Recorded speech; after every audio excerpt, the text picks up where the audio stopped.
Cheers, dude. Cheers. Excellent to see you. Welcome back to 646. My name is Dawson McManus. We're in the studio with Kat Shaw. We've known each other probably the longest, maybe second longest out of every guest I've had on the show so far.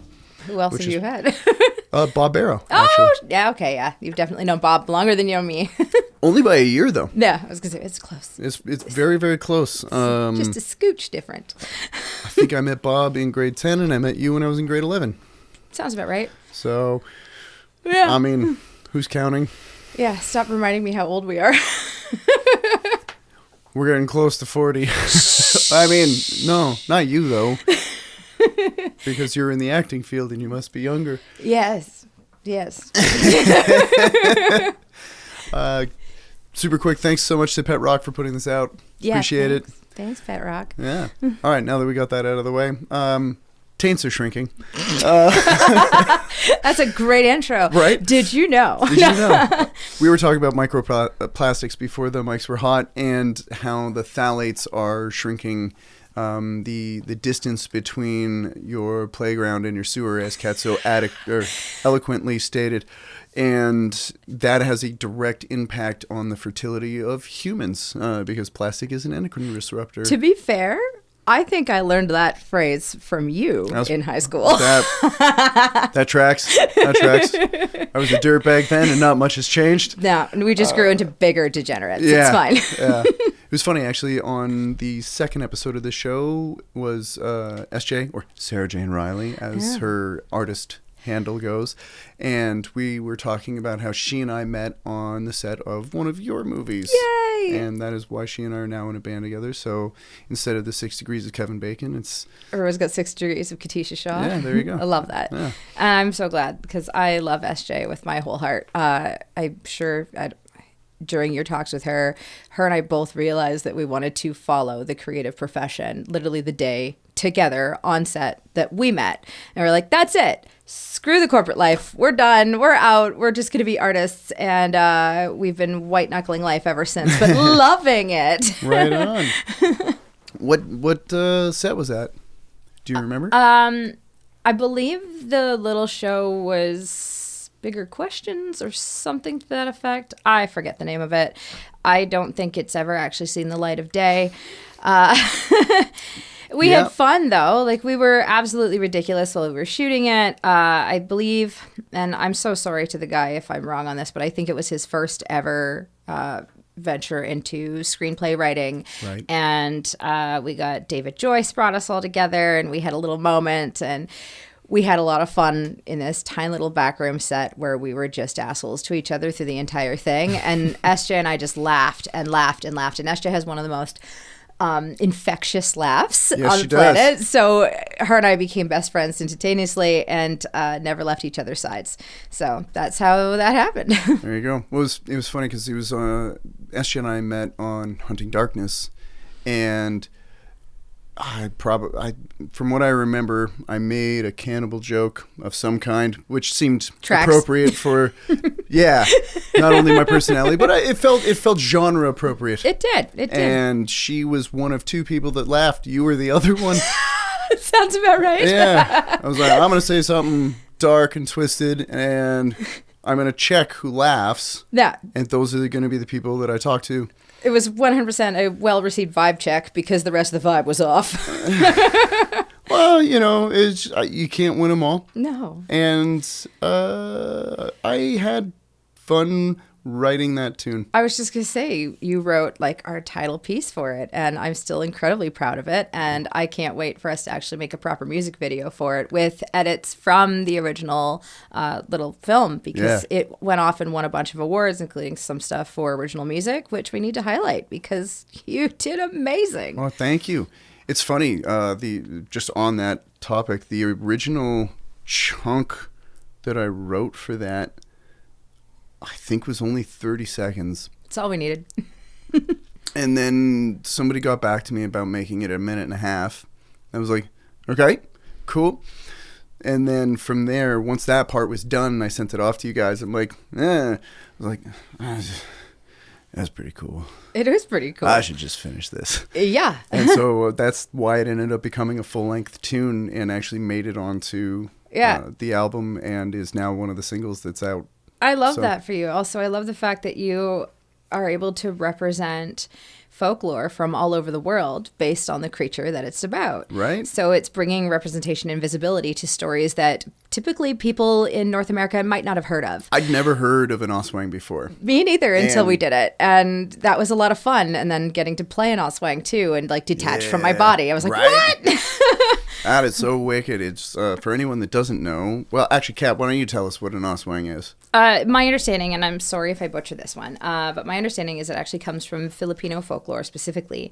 And it is a character that hunts and sucks life force or souls or blood, depending on the presentation of it, from their victims. But in order to kind of do that, they actually detach from the lower half of their bodies, and they're just like this entity that hunts down youthfulness, life forces from others. And it's just a very neat play on that. And it has some religious undertones to it as well. And there's a lot that goes into these folklore stories from all over the world. So it's an interesting piece to play. Yeah, super rad. Yeah. It was funny, actually. I didn't know until after I'd already written the song and kind of somewhat messed up grammatically. So Filipino is like Latino, and Filipina is like Latina.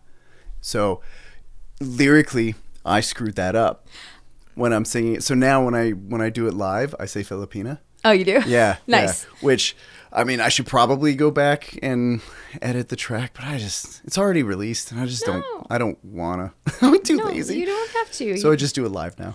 Yeah, and live is a lot more powerful anyways. So yeah, it's more fun. Yeah, just roll with it. And when we make the video, we'll make sure it's edited in the video. How's that sound? Okay? Yeah, sounds good.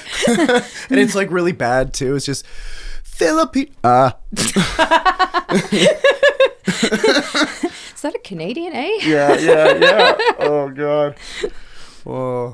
But yeah, it was super fun, and I have to say, it is very exciting to see what you're doing now, considering we met on, if I'm not mistaken, I know it was high school, but where we started to actually hang out was from Little Shop of Horrors. Is that right? Or were we hanging before that? We were hanging before that in the lunchroom being Yeah. jerks. Just being weirdos.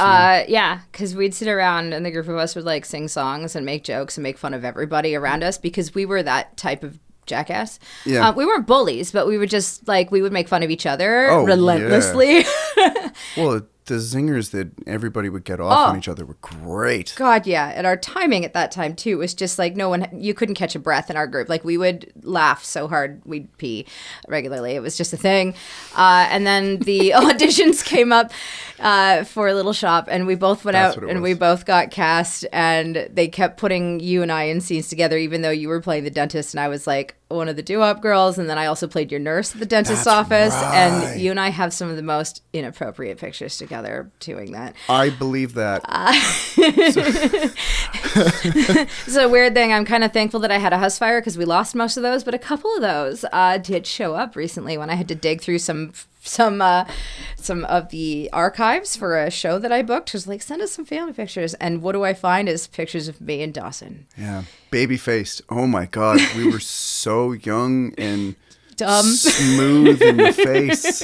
None of this gravity effect that exists plainly now on my forehead and. Oh, don't you worry, you're aging like a fine wine. Oh, well, thank you very much. Some of our former colleagues. Not so much. No, they're like aging like milk in the sun. But it's because, I hate to say it, small town vibes grow up having small town mentalities, and hate is ugly, and it makes you ugly on the outside. So, I just don't interact with those people anymore either. Yeah. Well, I also think that too, unfortunately, like there's certain things about being in, I don't want to say isolation, but a stone's throw from a larger civilization. I like that because I can get to where I'm going, do what I need to do, and then come and slow way down when I need it. But in some smaller areas, maybe taking care of oneself is not typically a high priority and is thought of as woo or hippy-dippy nonsense. But turns out getting a good night's sleep and not smoking and eating well and exercise is actually super good for you. What? And makes you not look 30 years older than you are. Yeah. So, I don't know. Go figure. Kill surprise. Yeah. But, yeah, but still, like, look, when you showed me that picture 2 months ago? A month ago. I don't remember. It, like, oh my God. I never look at old pictures from when I was a kid. Me neither. Because I'm embarrassed of that guy. Yeah. Right? So, seeing that, I was like, holy smokes. First off, the hair was not cool. I don't know, though. Did you notice that my son's rocking the same hair that you had in high school right now? And I was just like, I just looked at the two of you side by side and went, oh, no. Well, I think a lot of dudes, especially a little more on the creative side of things, tend to try that long hair, powdered in the middle, and maybe... I don't know. I just keep reminding him that he looks like berries and cream and he needs to stop it. Yeah, well, I mean, you just... Listen, he's amazing. He's very much so a creative. He's very much so like you and I were in high school. Like, I know that he's going to grow up and have some kind of a creative outlet in some form, and I support that full-heartedly. But it just makes me giggle because I'm like, oh, that's us. That's us in high school right there. Because he's sassy like I am and carries the rock star vibes like you do, and I'm like, I love it. Right on. Cool. Good for him. Yeah. That is, it's important to be able to flip that switch of, yeah, I know what I'm doing. Totally. But actually sell it. Yeah. And then potentially, depending on who you are, on the inside, you're like, oh my God, I don't know what the fuck I'm doing. And you just hope for the best. Yeah. Yeah. And, you know. No, that's been like my whole life's mission is like I might look like I'm put together on the outside, but honestly, my sock has come off inside my shoe. Okay, like that is every day for me. I don't know what I'm doing. I'm just like, woohoo. Yeah. Oh, dude, I can't tell you how many times I've creatively fallen down the stairs and just happened to land on my feet and I go like, totally I meant to do that shit. Worship me. Yeah. And then you're like, oh my God, that was so lucky. Yeah. Oh. You step around the corner and just like, nobody's looking, right? Ow! Ow! Ow! Ow! Oh. Yeah. Can I have a Band-Aid? Yeah, and then someone based off of that super lucky screw up books you for your next thing, and you're like, okay, yep. Yeah, I totally belong. I can do this. Yeah. So, I think that's the majority of all of my bookings. Have been something like that. Like, right. What did you do last week? I don't know. I pulled a guy's beard and then he offered me a role. What? Yeah. Yeah, that actually happened. Nice. Can you say which role, or is that not? I cannot say which role yet. However, it was the funniest instance because, like, me just being the jackass that I am sometimes, I have no impulse control and I do really dumb things. So, you know, the intrusive thoughts just win. Yeah. And in this particular case, we were at a festival for another one of my films and we actually won Audience Choice at this festival and we were opening for another group who I cannot speak out loud, but when I tell Dawson off the mic, you're going to yell. Anyways, Sweet. It was so cool. Our film opened for their film. We had a wonderful time, but they had like the most glorious beards and I could not help myself. And I just yeah, I just had to do it. I just had to do it. I guess that left an impression because, like, you know, me and these guys kind of stayed in contact. The other producer actually ghosted in the last year or so, but the one continued to go, but they're like directing, writing, acting all the time. And I'm just like, I'm very supportive. When I see my friends doing something creative, I'm probably one of the first people to be like, fuck yeah, buddy, right? Like, even if it's the dumbest thing, I'm like, you did the thing, right? Like, yeah, you went for it. So I continuously would do stuff like that. And then a few months ago, this guy reaches out to me. He says, hey, I want to send you an NDA. I go, oh, great. You're going to ask me for money because that's what a lot of people do because I'm a producer too. And that's the first thing that happens is they think that I'm just made of money. And I'm like, I'm not. Pro tip, none of us are. So I'm like, sure, I'll sign the NDA. Let me see what your project is, is what I'm thinking. And he sends it over and it's just like a couple of scenes. I'm like, what is this? And he goes, oh, I want you to audition. I'm like, oh, okay. And I'm reading it and I realize that the audition is he wants me to be Sherry Moon Zombie. I'm like, okay, let's go. So I put the most unhinged audition of my life on tape. I was just having fun because I'm like, I'm not going to get this, whatever. Like, it's fine. I get a message a few days later and they're like, hey, can you get on a phone call with us? I'm like, sure. What's up? And I get on the call and it's him and a producer and some other people. They're like, so, we are not going to offer you this role. And I went, oh, okay, well, that could have been an email. Thanks, guys. Like, all right. And they're like, actually, we're going to do this, and this, and blah, blah, blah, blah. And these are all things I unfortunately can't share right now, but I'm just NDA. Like, oh, okay. So it's happening. Stuff is happening, and, it'll be more real when the paperwork comes in. But, like, I gotcha. But all comes from acting a fool and pulling some guy's beard. So pull more beards, guys. Just do it. Just walk up to people and pull their beards, see what happens. You might get tased. You might get a role. Yeah.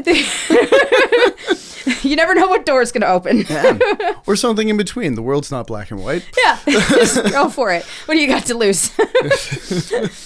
That's awesome. Yeah, but that's the read. Like the dumb stuff. I'm sure when you're allowed to talk about it. Is that my phone? It is, yeah. That's because we're in the vortex now. Oh, it's not mine. My GPS is not on. Well, my phones are on airplane mode so that they can just record. So that is so weird. And my computer doesn't have GPS. It's literally not on here. There's a ghost in the voice. They're listening. Kid. They're coming for you.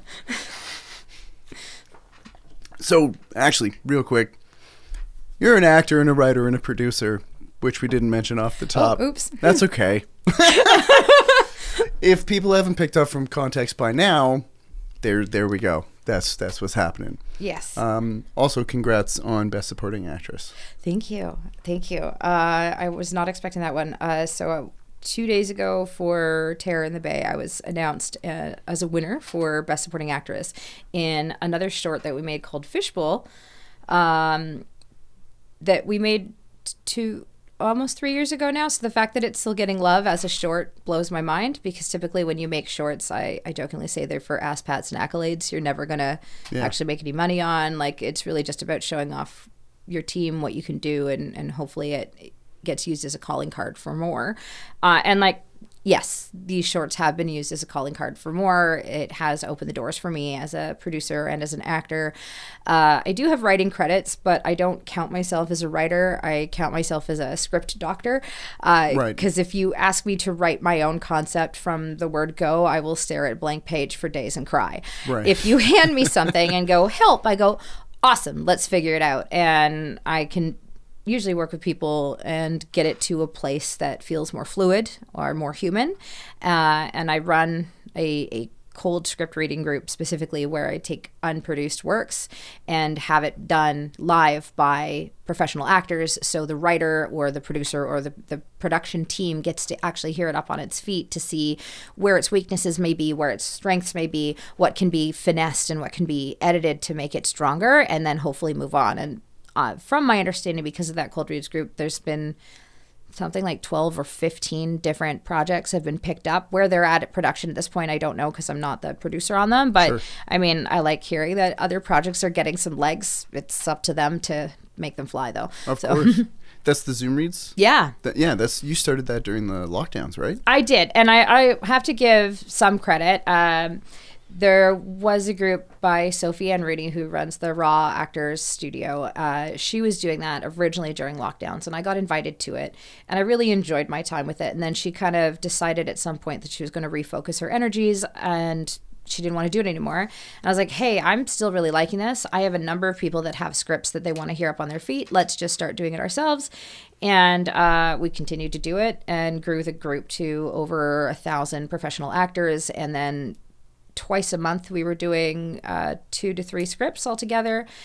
This last year, me as a producer has gotten really busy, so I've had to step back. But Wyatt Lambro, who actually lives here in Peterborough, he's been kind of running it more aggressively than I have over the last year. And we'd like to get back to doing it, but it's just time. Man. Yeah. Time is so hard. But, Tell me about every it. now and then I'll have a writer come out to me and be like, I really want to hear this script. And I'll just pull a one-off and pull actors in and see what we can do and just have fun with it. And like, I have to say, all of the actors are volunteering their time. Nobody's making any money from doing this, but they are putting their heart and soul into it, which is really beautiful too. It's given us the opportunity to meet a lot of really talented actors, writers, directors, etc. in the process. So it's fun times. That's awesome. And the fact that it is getting other people moving Yeah. is really cool, which I think is also a testament to what you were saying earlier.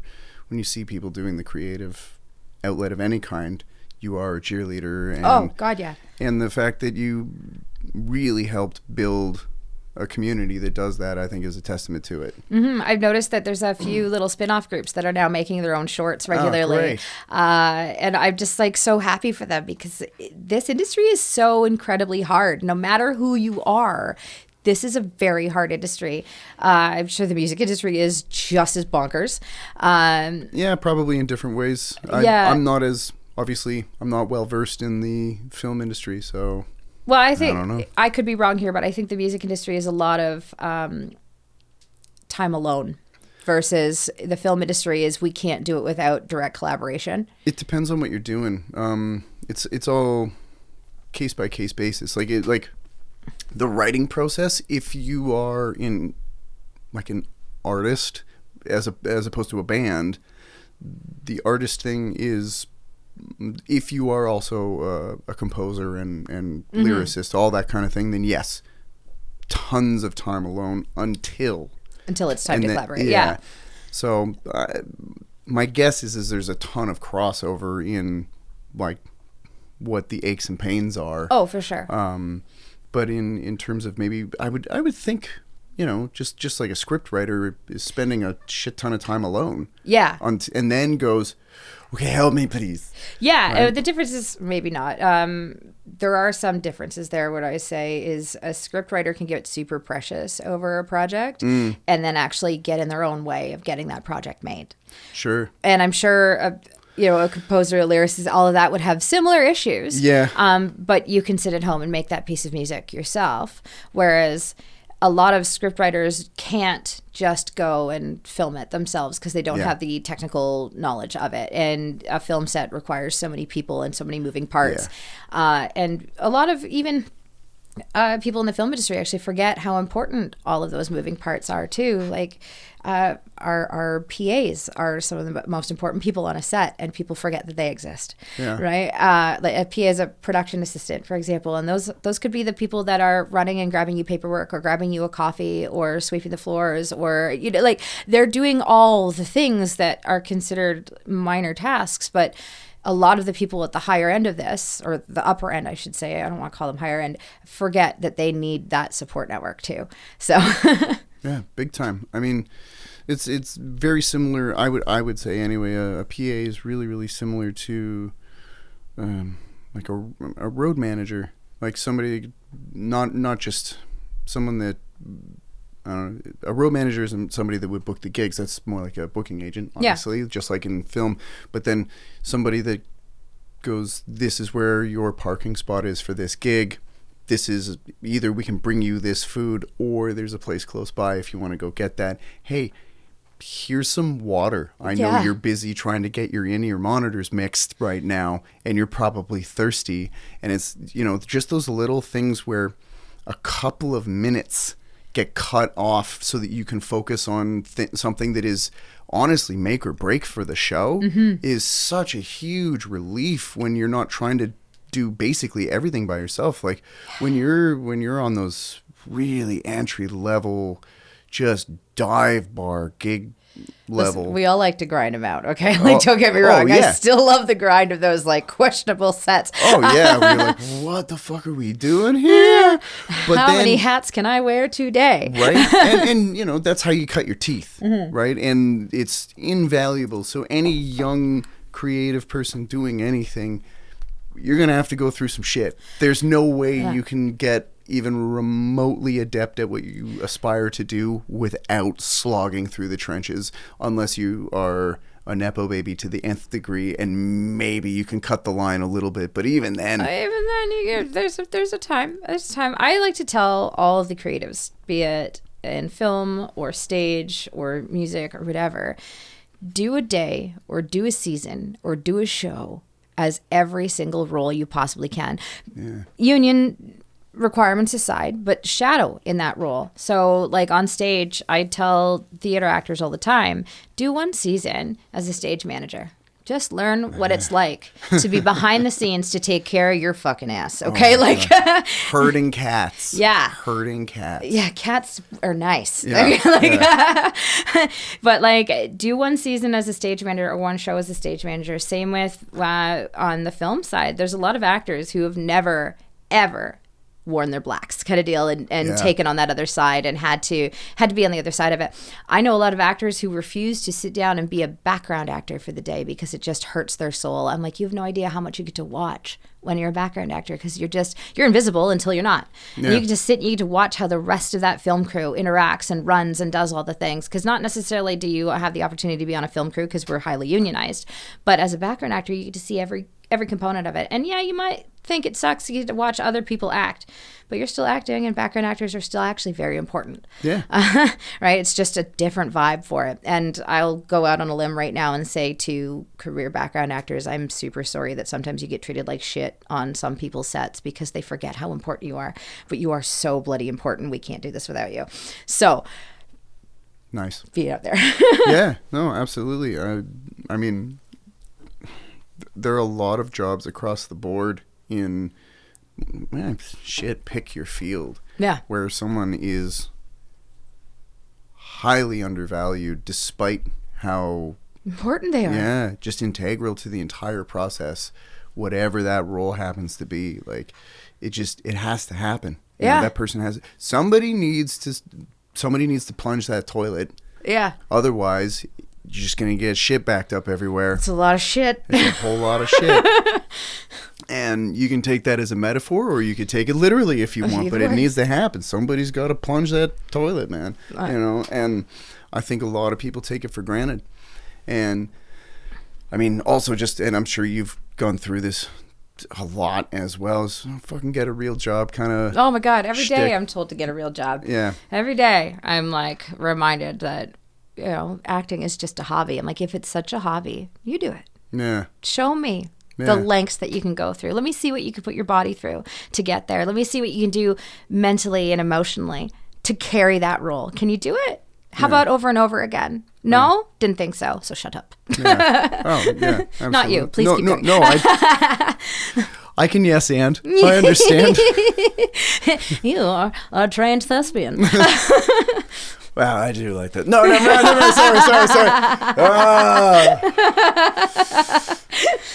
We're on mic. Whoops. Yeah. Yeah, I'll be honest, sometimes I really miss acting. Yeah, you need to come back. I've been begging you for months. I know. If not years at this point. Now that the kid's getting a little bit more self-reliant, it can start to, and also certain things are, certain projects are being rearranged for time management.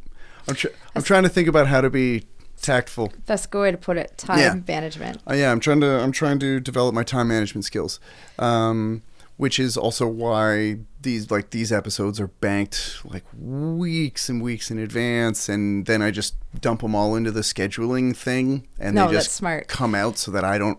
Once it's done, now as it stands right now, I edit everything. Right, so there is some like once we cut. I still have a lot of shit to do, but basically once everything is dropped into the bucket, as I call it, I don't have to think about it anymore, which is really nice. Yeah. And figuring out that you can schedule social media posts too. I didn't know that was real. I will tell you that 90% of my social media posts, I didn't just post them. Right. Okay?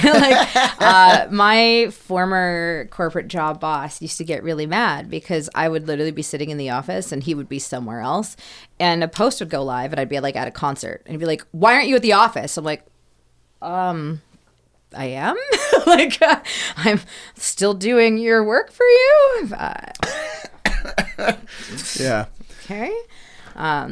But now I don't really care. Yeah, but that kind of thing has become quite a time saver. But then there's still so many things that eat up your day. Yeah. And, you know, I still teach 4 days a week, right? And I've got like 40, almost 50 students. So. Yeah, we need to spend more time together so you can teach me more. Yeah. Aries wants to learn more. Again, that time management thing. It's tough. I don't know how to do that. I have people asking me regularly these days, when do you sleep? I'm like, I don't know. And they're like, for a couple hours. Yeah. Right before the sun comes up. Yeah, about that. Even if then I'm lucky. Like, it's a bit of a nightmare because I could go to sleep at 4:59 in the morning, but if the sun's up at 5:02, so am I. Yeah. So am I. Yeah. And it just goes and goes and goes. And I've been very fortunate because somebody decided that I was going to be a producer in the last couple of years. So I don't do anything lightly, apparently. But in the last couple of years, I went from maybe I'll do the thing to, oh, we're doing it full time, going hard. And so I don't know what time zone I'm in half the time anymore.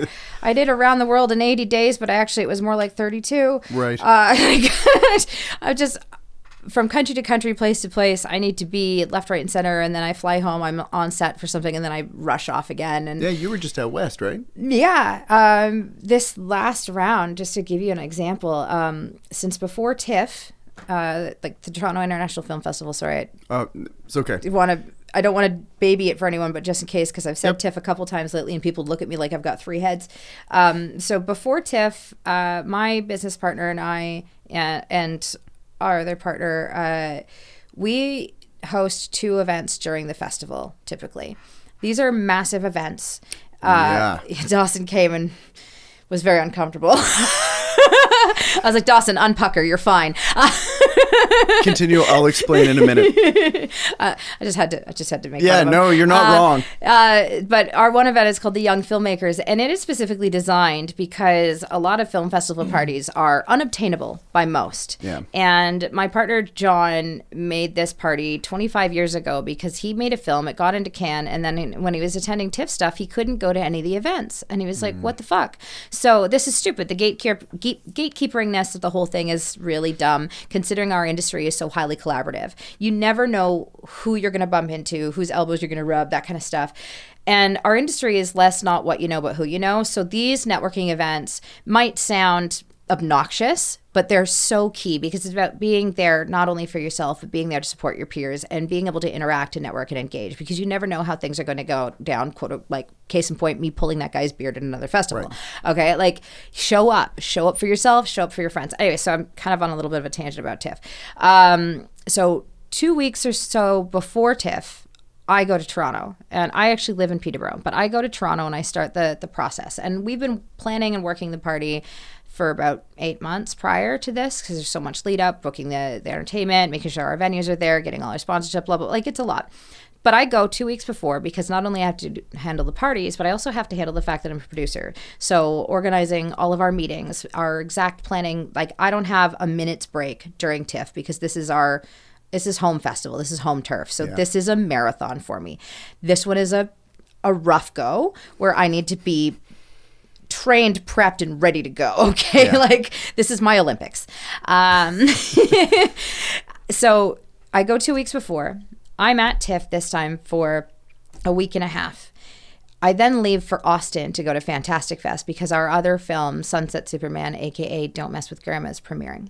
And that's with Michael J. White and Billy Zane, by the way. And it's a lot of fun. It'll be out on Tubi in December. We can circle back to that. I love Michael J. White. I love Michael J. White. A beautiful human being. Is he? Is he super nice? Oh my God, the sweetest human. And I felt so bad because in my coming on as a producer on this project, I was such a piece of garbage because I had to run fast and hard to put pieces together, which is outside of my control. It was outside of production control. I don't want to shit on anyone, but there's an individual that if I ever find them, I will cut them. I will climb them like a spider monkey. They'll have no idea I'm coming. Okay. But they caused a lot of drama. So me coming on meant that I had to problem solve, and I love problem solving. So I'm not trying to be shitty about it, but poor Michael got to just deal with me in the rush plan zone phase of stuff. And it was like, here's the facts. Here's what we're doing. Bam, bam, bam, bam, bam, bam. Oh, actually, all of that's wrong. It's actually going to be all this instead. Bam, bam, bam, bam. Like, I'm just convinced that I annoyed the hell out of this poor man. Right. Because, like, who the hell am I? Sure. But sorted it out. Anyway, so we go to Fantastic Fest. I'm there in Austin for a week and a half, and then I immediately leave from Austin to go to Helsinki. I'm in Helsinki for a week and a half. I go from for the Finnish Film Affair financing forum. Did so much film stuff over there as far as the network goes, production meetings, etc. Left, went to Tallinn, was supposed to meet with some producers in Tallinn. There was a scheduling conflict, so I got to see Tallinn for a couple days as a tourist. Then I left for London in England. Had back-to-back meetings while I was in England, which was fantastic. Flew home, got off the plane, went straight to wardrobe, went from wardrobe to set the next morning on a project. I'm still under NDA, so I can't say it out loud yet. Okay. Shot for 5 days with them, left at 12:30 at night in Ottawa, went to North Bay, which is a 3.5 hour drive. I know where North Bay is. Then produced there for 2 days on another project, which I also can't speak about live yet, but when it comes out, you will... Dawson, I'm taking you to the premiere. You will die. You will die when you see what we did. Can't wait. Okay. Oh, sorry. Some of you are just listening. I put my hands up in the air victoriously. You are going to... Your sides are going to hurt. You're going to laugh so hard. Like, really? Yeah, I can't wait. You're going to love it. So I did the production stuff there for a couple of days, left. I booked another short film in Toronto. So I rushed home to Toronto, shot all day that Monday. Tuesday, I left for LA, spent just over a week in LA, and then finally came home, and I was home for one day and then had to go back to Toronto to work. So, and that all happened, just the last month and a half. So... And I leave again to go to the American film market in a week and a half, which also scares me because I land in Vegas the moment the election is called. Well, depending on what part of Vegas, some people will be too distracted. I'm hoping so. Because no matter what, I'm nervous for the Americans. Like, the whole thing is just nerve-wracking. But it's okay. It's okay. I mean... It might be volatile. Yeah. It might, but who knows? It might be a nothing burger. You could cross your fingers. I'm going to cross my fingers and my eyes. I'm going to walk around like a psycho so no one bothers me. Right. If you see me rambling on the streets, just know it's for safety purposes. There's not been a psychotic break. They took my stamps. Jesus. It's okay. I'm sorry, ma'am. That bitch is crazy. Steal a shopping cart and just... Yeah, just walk up and down the strip and... Have you seen my baby? It's just watermelon. Yeah. Sorry. That'd be great. Look at it. You don't have to touch it, but look at it. Just look. Look at it. I changed my mind. Touch it. Not too much. No, just the tip. Oh God, we're both going to hell. It's fine. Going on the bus together. Right. Yeah, it'll be fine. Oh my God, dude. If you want to hear some going to hell shit, listen to the episode that Bob did. Oh, I don't. I'm not surprised by that. Yeah, it was pretty vile. I adore Bob. Yeah. I haven't spoken to Bob in forever. I still adore Bob. Oh yeah, he's a wretched human that I love with the bottom, like all my heart. Yeah, he's more in the horror genre space than I ever was, and I love that for him. He actually has a film review podcast. Oh. Yeah. I guess we should talk again, Bob. You probably should. That's a hint, Bob. There you go. Yeah, it's called Steal My Name, and it's great. I'll send you a link. I should invite both you and Bob to come to set when we shoot. Yeah, that'd be fun. Yeah. All right. Oh, I'm in such suspense, and I don't normally want episodes to be over quickly, but now I'm like, I know. God It's damn like, can we get off the mic? Because I got shit to tell you. Dude, I got some shit to tell you too, but I'm not allowed to talk about anything yet. But it's okay. Yeah. things are happening. I know. It's fun. Did you imagine either one of us being in this position when we were in high school? Saying I can't talk about it yet? Yeah. Because there were mics in front of her face? Yeah. Because somebody was very, very generous but foolish and gave me a radio show? Yeah. No, I hadn't thought this. I'll be honest. Actually, at 17, I thought I was going to be unbelievably famous for rock and roll at this point. Actually, you know what? At 17, I kind of believe that about you too. But you've always been incredibly talented. Well, you went off and did all the crazy music things. I did. Always the bridesmaid. Yeah. Never the bride. Well, that's okay. We just got to put you in a dress. Started doing it for Bowie.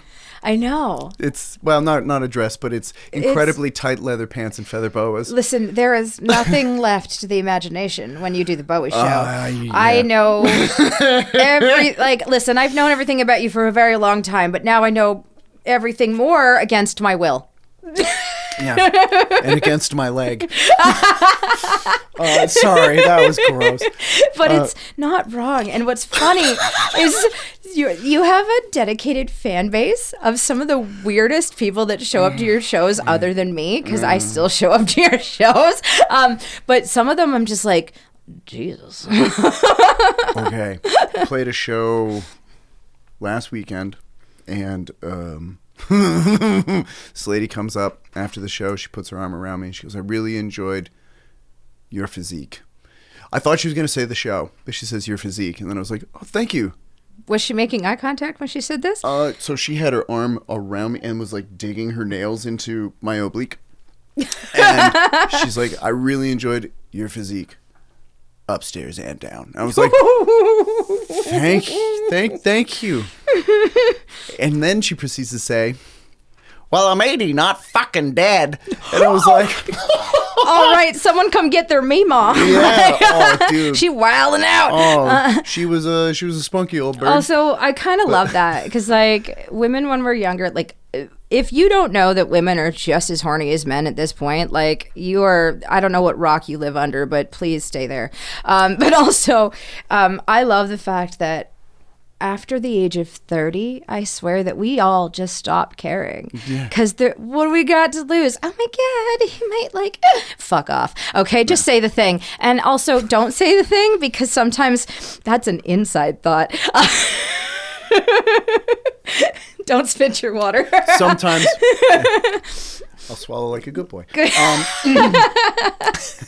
But it's just like Mima gets out there and says the most inappropriate things, and we all go, "Oh God, Mima!" But also, good on you. Yeah, like good for you, gal. Okay, yeah. Cool. I respect it. Yeah, you know? I respect that too. But and you know what? She didn't try to grab anything other than my waist. And like I I've appreciate seen the ladies grab at you before, and I go, ooh, that's not okay. Like there's still a line we don't cross. We don't touch people without permission, kind of deal. Yeah, you know what? My shoulder, my hip, okay. South and in front. Yeah. I'd rather you didn't. Yeah. I mean, it's not that it hasn't happened before, and it's not just ladies. Oh, I know. I've been at your shows, Dawson. I've had dudes grab on me, and it's never unflattering. There's always a part of me, even if I'm like, no, there's always a little part of me that's like, all right. Yeah. Still got it. This old boy still got it. Same. Like it always flabbergasts me when something like that goes, and I go, oh, okay, but you. Oh, gross, but okay, cool. Good to know. Good to know I still have that magnetism. Yeah. It's, you know. Oh, can I tell you a funny story about magnetism? I would love to hear a funny story about magnetism. So, okay, I just explained to you the drag-ass run that I just did all over the place. When I was leaving North Bay to come to Toronto to shoot for one day, so I'm leaving at like 5:30 in the morning. It's still dark out. I know that I have to go right to set, so I'm trying to be nice. I've got a curler in my bang because for those not on camera, I've got a glorious little fringe here. So I've got a curler in my bang. I have no makeup on. I'm wearing like the baggiest, schlubbiest sweatpants, big comfy sweater. I look like shit. Like I I have a don't approach me vibe is what I think Right. I have going on. Sure. And I go to pull like my suitcases and stuff because I've been carrying around this giant fuck off kind of bag for way too long that's got a broken wheel. Like it also makes me even more miserable that I'm carrying this big ass bag down the stairs at this hotel, and I go out to my car and there's a pickup truck parked next to my car, and I notice that there's somebody sitting in the pickup truck, but I can't quite see who it is. And me being a woman and alone and dark, I'm like, oh boy, today's about to get spicy, just because we're conditioned to like fear sensors go off, and I go, am I gonna have to fight someone today? We'll find out. Like, okay.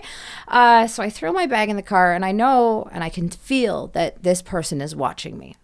Just the way, because like his truck is faced outwards and my car is faced this way. Right. So my trunk is kind of like here. I'm in direct line. I'm like, cool. I have to go back into the hotel room, make sure that I've got everything. I come back out and I've got my keys laced between my fingers because, you know, safety.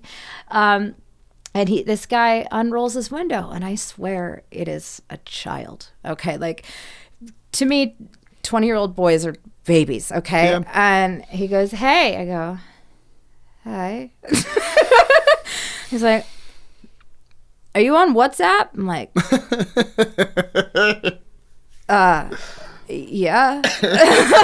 Because I'm like, where's this going? I'm like, I've never had somebody ask me a WhatsApp before, because like WhatsApp isn't that popular in North America. It's more popular in Europe. So Sure. like having random, especially northern boys, ask me a WhatsApp, I'm like, what's going on right now?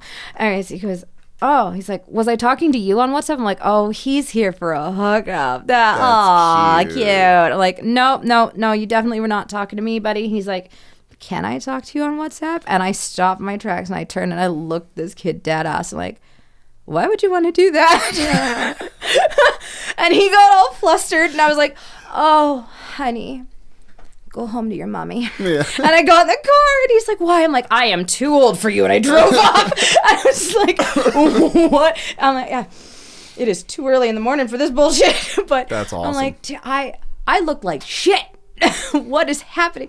So of course I like called my mom, and I had to tell my mom what happened. And she's like, it is 5:30 in the morning. I'm like, I know. She's like, are you okay? I'm like, yeah, I'm fine. She's like, I'm going back to bed now. I'm like, okay. That's awesome. But it's just like, talk about how still having that luster when you actively look like garbage. Yeah. Hey, you know, some people just have that, like, you might experience something you've not seen before.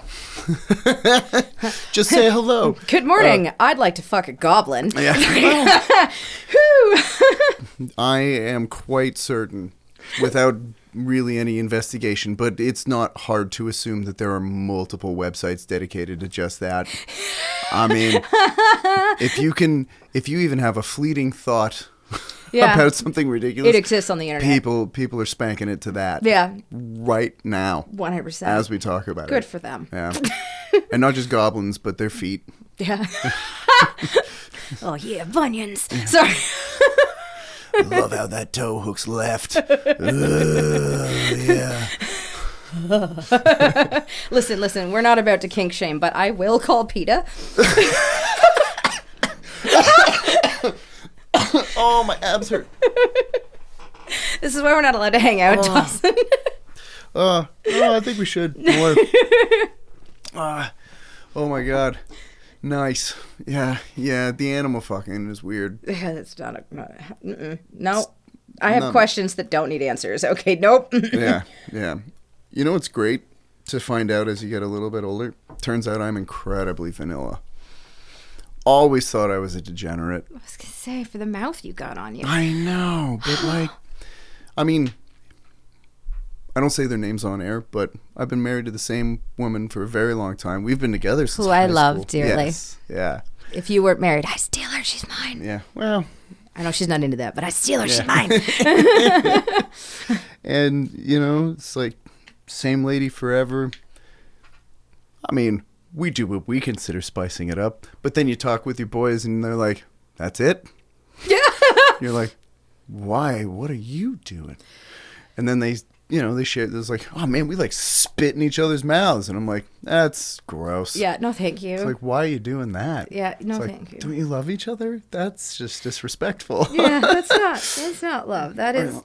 I mean, again, I don't want to kink shame, but Yeah. Also, I saw a study the other day that turns out that your kinks are hereditary. Oh my god, the face you just made.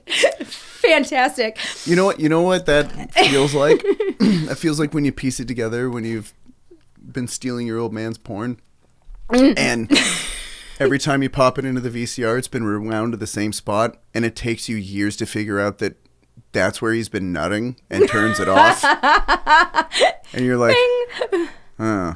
Oh, no. I wish I wasn't very good at extrapolating information. Yuck. That's what that felt like, to find out that kinks are hereditary. Yeah. There's definitely some kind of a link between it, but there's also links between generational trauma. Right. So, I mean, there's a lot that's passed on through your genes. Oh, yeah. And I mean, also stuff like whatever you start doing early on is usually what sticks with you kind of forever, which totally makes sense. Makes a lot of sense. Makes a lot of sense, because there are certain things where you're like, yeah, I've been a fan of that since 14. Yeah. And that's not going anywhere. No, that one's baked in. Yeah. Oh. Yeah, the timer went off a long time ago, did the toothpick test. Yeah, sticking. Yeah. It's like, all right, cool. That brownie is baked. Yeah. We stand a good brownie. I gotta stop saying stuff when you're close. drinking. No, it's all right. It's all right.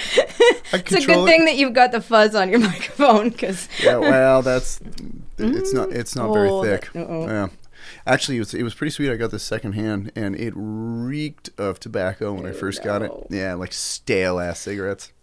All I did was I took it apart and stuffed it with static sheets for the dryer. Good. Yeah, and then it's fine now, stink free. That's which good. is nice. I'm glad it's on that side. Yeah. Oh, yours is new. Well, was new. Yeah.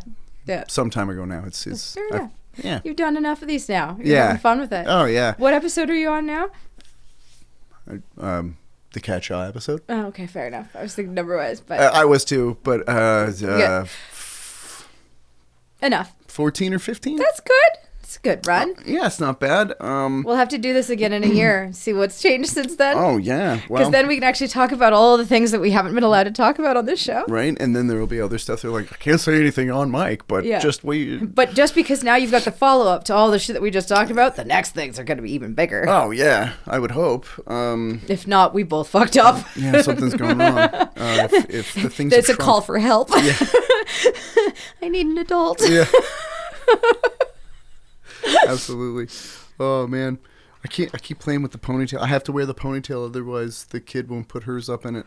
Really? Yeah. Oh. Yeah. That's You're cute, like, though. Daddy ponytail. Like, That's cute. Shoop, and then she does it. But yeah, oh man. Actually, it's funny. A big part of the reason I wanted to restart the show, because I had done it. I started doing it a long time ago, but I didn't really know what I was doing, and it was not driven. I wasn't trying to. I don't know. I don't know what the hell I was doing before. I was just kind of fucking around. Just this. Yeah. You know. You were doing the thing. Yeah, you dip your toe in the pool, the thing. and you're like, I still need water wings. Hang on. But then with this, a big part of the reason I wanted to start doing this was to just hang out with people, because unfortunately I have such a workaholic issue that my way of spending time with people that I miss is or people that seem interesting if I've not met them before is like, I have a podcast, come hang out with me for an hour where you can't get away and we can just talk to each other. I do the same thing, but it's, hey, do you want to make a short film? Right. Right.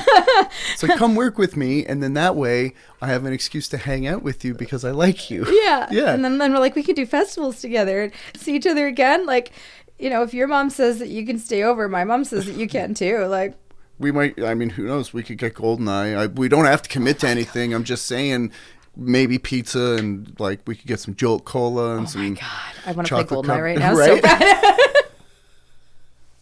I may or may not have that upstairs. I love you. I actually, a friend of mine gifted me their old N64 a little while ago, and now I've been hunting for games. So. Nice. The N64 I have upstairs is the one that I've had since I was a kid. Just as the copy of GoldenEye is one that I've had since. Hold on to that, because that's worth millions now. Oh, everything else is gone. Like, I don't have the box. I don't have anything. Doesn't matter. Just the game is worth so much. Maybe not millions, but like it is such a hot commodity. Like people seek it out. It's so funny because I actually got to sit down and play GoldenEye like a couple months ago, and I went, "This is actually garbage," but it brings back so much. Dude, the nostalgia factor. Yeah, and I'm like, I'll still play, but I'm like, man, we used to think that was the pinnacle. Like, yeah, the graphics on it, the gameplay. We're like, this is the shit. Yeah. We can omit the. Yeah. But it's just shit. But it still carries great. so much love. It's like, you remember getting together and having like 8 of us together and doing LAN parties with it and setting up so many TVs and just wrecking a living room for the day. Right. Pillow forts are bound. Yeah. And do you remember Jolt Cola? Yes, you do. Yeah, of course. Yeah. Oh my God, that stuff was so bad for you. Yeah. Oh my God. Painfully bad. Like actually that's probably why my intestines are rotted. So like the fact that none of us got rhabdo is bananas. For anybody that doesn't know, rhabdo is a problem that happens when you are so unbelievably dehydrated that your kidneys start shutting down and you pee brown. Yeah. So that was a weird little medical haha. We like that. Yeah. We hit the 55-minute mark. We can go into overtime, which goes on the streaming sites, but for the radio, we have to package it nice and tidy for an hour. We should probably get off then so we can tell each other secrets. Yeah. And we'll share those secrets with your listeners in 6 months to 8 months. I can with mine. Actually, I can probably share mine a lot sooner. But we'll do it again. I like hanging with you. I love you. And you're going to come to all of my stuff anyways. So I'm going to make sure that you come to set. Sweet. I can't wait. We are currently scheduled to shoot in February 17th. Okay. In North Bay. Okay. Let me check my schedule because I don't think I have anything booked in February right now. But other than I've got some pods, but they can easily be moved. Well, yeah, so I'm going to be up there at least for 4 weeks, if not 6, because we've got production office to set up. We're shooting a feature, if that makes sense. And we've been developing and growing this feature out for 2 years. Actually, if anyone's smart enough, they'll go on IMDb and see, because there's already media about it, but I'm trying to be cagey, so. Right, understood. Super quick, just as we're rapidly running out of time, give everybody your socials and the production company socials, everywhere they can not only find you, but your business partners and all that glorious stuff. If you want to find DTRM and listen, the door's open. If you want to send us scripts, you want to talk to us about projects, you looking for guidance, help, etc., you can always find us at dtrm.ca. So do things right media.ca, dtrm.ca. Or you can find me on Instagram is where I prefer, and it's just like at catatonic_cat, both spelled with a K instead of a C, because I am a loser.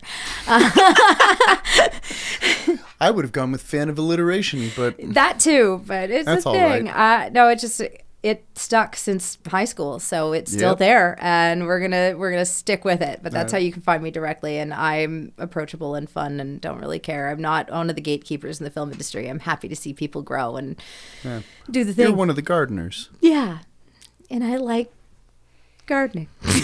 All the pretty little flowers. I love flowers. Right on. Okay, cool. Thank you so much for doing this, Kat. Yeah. It's feels like a long time coming, and I'm so glad that we've started hanging out more.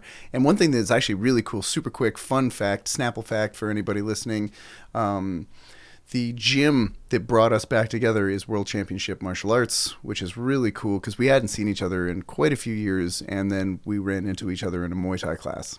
I want to add to that too, though. Even though we go through phases of not seeing each other or talking to each other forever, every time we're in the room together, it's like nothing happened. We never had any fights or anything like that. We just, life has taken us to different parts of the world, but we've never missed a beat is what I'm trying to get. So I love it. Yeah. It's nice too, because every once in a while you'll get one of those friends where you can just pick up the ball and start running again. Yeah. Like no time has passed other than, you just maybe your back hurts because you slept funny because you're old now. Yeah. At least in my case. It's my knees. No, I'm kidding. Actually, my knees don't hurt anymore. But it's that is a lovely thing, and I'm really glad that we get to have that. And I also think that it's really cool that yes, we both started in theater, and you've moved into.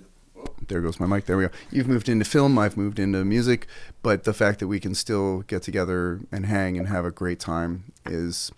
Yeah. Now I just convinced you to write music for my films. So yes. Which I'm very, very grateful for, because actually both... Sorry. No, it's fine. Both tunes that were specifically designed for shorts ended up making it onto an album, and one of the songs, specifically Fishbowl, that you won Best Supporting Actress for, that song is what let me know that I was onto a concept record, and I didn't even know it until after that song was written, and my brother showed me a handful of tracks in order. He's like, "Are you doing this on purpose?" I was like, "No, but I am now." And that's how the record has come together. And now we need to make more. Yes, absolutely. There's so much more. Dude, I got a whack of demos and shit. If you want, I can show you some stuff. I've been waiting for you to finish your stuff and send it. Jesus, let's get off this podcast so we can go and do the thing. I know. They're demos. They're demos. I they're don't not. care. I know, but they're not done. I can show you assembly cuts in the same space. Okay, they're rough, but they're getting there. It's just it's like it feels like. It's like your ween after you just get out of the pool. You're like, don't look at it right now. This is not what it's supposed to be. But we know where it's going. Yeah. just let me fluff it. All right. On that note, thanks for putting this out, Pet Rock Radio. Yeah, thanks for fluffing it, Pet Rock Radio. See, I didn't have any water in my mouth at that point. I felt something was brewing. Don't worry, I'll get you next time. It's going to be really moist in here this time. I had to do that for the face. Fucking paint the walls, baby. Yes. Oh God. This is fun. All right. Yeah. I apologize to everyone who listens to this. I don't. No, I don't either. If you got this far, you asked for it. Yeah. You signed up for it. Come to the next one now. Yeah. Awesome. Nope, not going to say that. Okay. Goodbye, everybody. Bye. Bye. Oh.